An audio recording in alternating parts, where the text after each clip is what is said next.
और उसके साथ में आपकी जो मिसेज है, शादी हुई है आपकी, कभी उसने मतलब ये नहीं कहा कि मैं ये लेके आऊंगी, मैं वो लेके आऊंगी?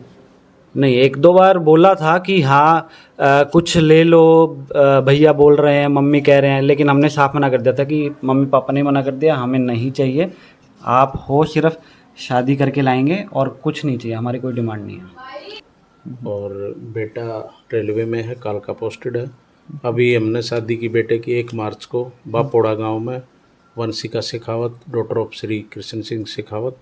नहीं, मम्मी ने भी मना कर दिया था। हमारी एक्चुअली शादी में जब रिश्ता भी पक्का नहीं हुआ था तब से पहले से बात चल रही थी कि हाँ कभी शादी होगी, तो मैं भी मना कर देता था कि बिल्कुल भी नहीं लेना है।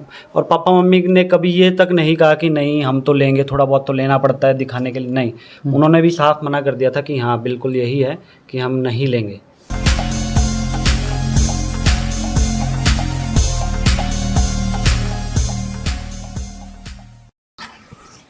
नमस्कार भाई, फिलहाल इस टाइम आप देखने लग रहे हो HR धमाका न्यूज। मंजीत चौहान रतेरिया के साथ मैं लाइव जुड़ रहे हैं और आपने बता दिया भाई भिवानी जिले के जाटू लुहारी गांव के अंदर है और उसी के अंदर जैसे ही हमारे साथ में अंकल जी बैठे हुए हैं, तो इन अंकल जी की आपने बता दूं SBI के अंदर मैनेजर है, चीफ मैनेजर, और भाई साहब जो है रेलवे के अंदर है। लेकिन इन्होंने ने एक बड़ी मिसाल पेश की है दहेज के लालचियों के लिए, क्योंकि इन्होंने जैसे ही गांव के अंदर गए तो वहाँ चर्चा भी थी, तो इन्होंने दहेज विरोधी जो शादी की है, तो क्या कुछ दहेज में जो है लेके आए और क्या कुछ इन्होंने लोगों को सीख दी है, तो उन खास बातचीत आप करवाते हैं इनसे। तो नमस्कार जी। नमस्कार सर। कैसे हो? बिल्कुल बढ़िया सर। तो पहले तो आप अपना शुभ नाम बता दीजिए हमारे। सर मेरा नाम जयवीर सिंह, गांव जाटलुआरी, और मैं SBI में चीफ मैनेजर पंचकुला पोस्टेड हूँ। और बेटा रेलवे में है, कालका पोस्टेड है। अभी हमने शादी की बेटे की 1 मार्च को बापोड़ा गांव में वंशिका शेखावत, डॉटर ऑफ श्री कृष्ण सिंह शेखावत।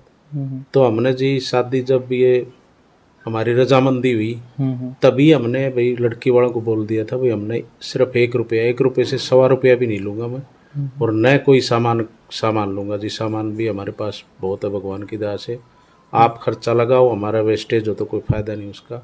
और मेरा मतलब यही, बेटे का भी विचार यही था भाई कोई भी दहेज नहीं लेना हमने, और वही भाइयों के सहयोग से, बाबा जगन्नाथ की कृपा से हम उसमें खरे उतरे। और समाज को भी यही संदेश है भाई, आप दूसरे का खर्चा करवा के, कोई गरीब आदमी है उसको उजड़वा के ये काम ना करो, दहेज ना लो, और उससे समाज को भी एक अच्छा संदेश जाएगा, और जो बेचारे गरीब आदमी हैं वो इस आवश्यक बुराई से बच जाएंगे, तो उनका लेवल भी ठीक रहेगा। नहीं तो लोग कर्जा करके दहेज देते हैं और फिर रिश्तेदारी का कोई मतलब रह नहीं जाता कोई लेवल उससे। तो ये चीज आपने जो है मतलब पहले से मन में थी या फिर अभी जो है 5-4 दिन पहले गुड़गांव के अंदर दहेज वाला मामला आया है? नहीं नहीं नहीं, मेरी पहले से ही थी, मेरे बेटे की मेरे से भी ज्यादा पहले थी। और मैंने 2 बेटियों की शादी की है इससे पहले। दोनों बेटियों का हमारे दामाद और हमारे जो इन-लॉज हैं वो भी ऐसे भगवान की दया से अच्छे मिले, उन्होंने भी 1 रुपया नहीं लिया। तो हमारे तो परिवार में दहेज रहित शादी हुई, दोनों मेरे बेटियों की और एक बेटे की। तो जिस तरह आपने गुड़गांव में आपने मामला देखा होगा, गुड़गांव का दहेज वाला जो कि 51 लाख रुपए दहेज की डिमांड करी थी, शादी में नहीं पहुंचे जब तक 51 लाख रुपए उनके अकाउंट में नहीं डले। तो ऐसे दहेज के लालचियों के लिए क्या कुछ करना चाहोगे? देखो जी, वो तो हर आदमी का अपना, वो तो जैसे समाज में दूसरी बुराइयां भी हैं, दूसरे कानून भी ब्रेक करते हैं लोग, तो उनके लिए तो यही है भाई सुधरो, मतलब अपने समाज की तरफ देखो, जो गरीब तबका उनकी तरफ भी देखो, ठीक है ना जी। और तो उनके लिए तो जिस तरह मतलब घर के अंदर है, मतलब बहू ने प्रवेश किया तो आसपास की जो लेडीज है वे भी आई होगी, भाई बहू क्या कुछ लेके आई है दहेज, इस प्रकार का मतलब? नहीं, उनको सबको हमने बता रखा था, सभी को बता रखा था, सब बड़े खुश हैं गांव में। जिसने भी सुना है या हमारे साथ जो भी बाराती गए थे उन्होंने भी बड़ा अप्रिशिएट किया कि भाई ये आपने बहुत अच्छा काम किया। जो लड़की का जो परिवार है, पापा है, वे क्या कुछ करते हैं, कैसी उनकी फैमिली है? लड़की के फादर स्वर्गवासी हैं, भाई अच्छी कंपनी में जॉब करता है, उनके मदर भी जॉब करती हैं, और उनके नाना जी एक्टिव हैं, बड़े अच्छे वो हैं, उमेद सिंह रिवासा गांव से, तो वही सारा वो कर रहे थे।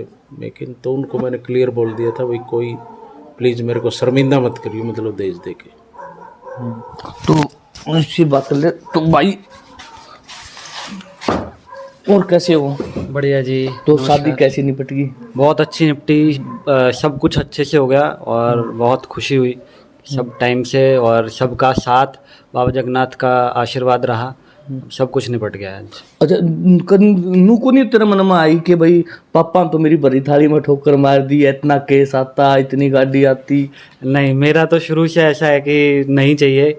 अगर मतलब शादी कर रहे हो तो आप रिश्ता बना रहे हो, रिश्ते में व्यापार को मत लाइए बीच में, मेरा तो यही मानना है। अब आप पैसे लोगे फिर कहीं ना कहीं ये एक आसपास और लोगों को बढ़ावा देगा कि अगर वो लेके आए हैं, खासकर गांव में आप देखते हैं कोई अगर एक लेके आता है तो ये सोचते हैं अरे इसके इतना है तो हमें भी इससे ज़्यादा एटलीस्ट 1-2 लाख हम ज़्यादा लेके आएंगे, तो दूसरों को संदेश जाएगा, तो दूसरे भी इसमें और बढ़ चढ़ के ऐसे करेंगे तो कहीं ना कहीं समाज में ही सुधार होगा। अच्छा, आपकी मम्मी की भी यही सोच थी या पापा की यही सोच है? नहीं, हम सबकी यही सोच थी, मम्मी पूरे पापा बहन जीजा सबकी, सबकी भाई ताऊ जी ताई जी सबकी यही सोच थी। जा। और मतलब आपकी मम्मी ने कुछ दहेज के लिए कुछ बोला या नहीं बोला? नहीं, मम्मी ने भी मना कर दिया था। हमारी एक्चुअली शादी में जब रिश्ता भी पक्का नहीं हुआ था तब से पहले से बात चल रही थी कि हाँ कभी शादी होगी, तो मैं भी मना कर देता था कि बिल्कुल भी नहीं लेना है। और पापा मम्मी ने कभी ये तक नहीं कहा कि नहीं हम तो लेंगे, थोड़ा बहुत तो लेना पड़ता है दिखाने के लिए, नहीं, उन्होंने भी साफ मना कर दिया था कि हाँ बिल्कुल यही है कि हम नहीं लेंगे। और उसके साथ में आपकी जो मिसेज है, शादी हुई है आपकी, कभी उसने मतलब ये नहीं कहा कि मैं ये लेके आऊँगी, मैं वो लेके आऊँगी? नहीं, 1-2 बार बोला था कि हाँ कुछ ले लो, भैया बोल रहे हैं, मम्मी कह रहे हैं, लेकिन हमने साफ मना कर दिया था कि मम्मी पापा ने मना कर दिया, हमें नहीं चाहिए, आप हो सिर्फ शादी करके लाएंगे और कुछ नहीं चाहिए, हमारी कोई डिमांड नहीं है। अच्छा, तो राणा जी जिस तरह मतलब शादी के टाइम पे जिस तरह मिलनी होती है, तो मिलने के टाइम लड़की वालों के परिवार की तरफ से आपसे कोई प्रेशर नहीं आया कि भाई हमने इतना खर्चा लगाया है, ये वेस्ट जाएगा? नहीं, लड़की वालों की तरफ से देखो विदाई के टाइम पे ना वो कुछ कैश, काफ़ी वो था कैश उनके पास, वो देना चाह रहे थे कि जी ये सामान नहीं लेते तो सामान के नाम का। मैंने कहा जब सामान ही नहीं लेना तो ये फिर किस बात का? आप हाथ जोड़ के विनती है, आप प्लीज़ अपना रखो, आपके अपने परिवार में कायम आ गया, बेटे की भी शादी करनी उन्होंने, अब देखो सारा यही लगा देते, बेटे की शादी कहाँ से करेंगे? बिल्कुल। उन्होंने जो बारात की अरेंजमेंट की वो बहुत काबिल तारीफ थी, सारे गांव ने कहा भाई इतना अच्छा अरेंजमेंट हमने नहीं देखा। तो उनका तो हम तो वो भी नहीं लगवाना चाह रहे थे, हमने सिर्फ ये कहा था भाई सिंपल फंक्शन कर लो, तो बट वही उन्होंने लगा दिया, हमें वही फील हो रहा था कि यार इनका ज़्यादा खर्च हो गया। तो भाई तमाम जो है आपने समाज के अंदर बुराइयां भी देखने में मिली होगी, जिस तरह पिछले वर्ष क्रेटा गाड़ी वाला देखा था, और इस वर्ष की अगर हम बात करें तो गुड़गांव 51 लाख रुपए का मामला जो आपने देखने में मिला था। तो उसी के साथ में जो है हमारे भाई साहब जी है, इन्होंने बहुत ही अच्छी जो है एक सीख भी दी है युवाओं को और पूरे जो समाज को कि भाई दहेज विरोधी, जिस भी माता पिता ने अपनी लड़की दे दी, जिसको इतना अच्छा पढ़ा लिखाया है, जिसकी जो है इज्जत बचा करके आपके वंश की बेल आगे बढ़ाने के लिए आपको दी है, उससे बड़ा दहेज और क्या होगा? तो भाई इस प्रकार के जो है घटिया काम करने वाले जो और भी लोग हैं उन तभी यही कहेंगे, हम तो देखो सच कहते हैं, कड़वा कहते हैं, उनको हमारी नजरों के अंदर घटिया ही कहा जाएगा, जो दहेज के लालच में परिवार की इज्जत का ख्याल नहीं करते, मान मर्यादा का ख्याल नहीं करते, तो भाई उनको घटिया ही कहा जाएगा। तो तमाम आप लोगों कमेंट भी अपनी राय जरूर दे, भाई आप लोगों की क्या कुछ राय है, और वीडियो को लाइक शेयर जरूर करने, हमारे चैनल को सब्सक्राइब करना न भूले। जय हिंद, जय भारत।